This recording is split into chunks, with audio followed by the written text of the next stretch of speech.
Hello guys. Ito pala ya guys ang ang orchids na native guys. Tiger siya na tiger na native orchids guys. Dito mo lang makita yan guys sa bundok, sa mga bukid, ah, sa may mga punong kahoy guys, nakabitin yan sila. Ang gaganda guys, mga native na orchids.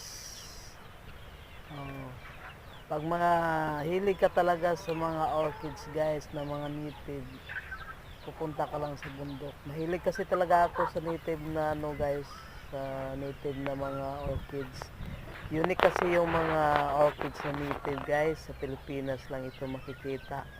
Wala to sa ibang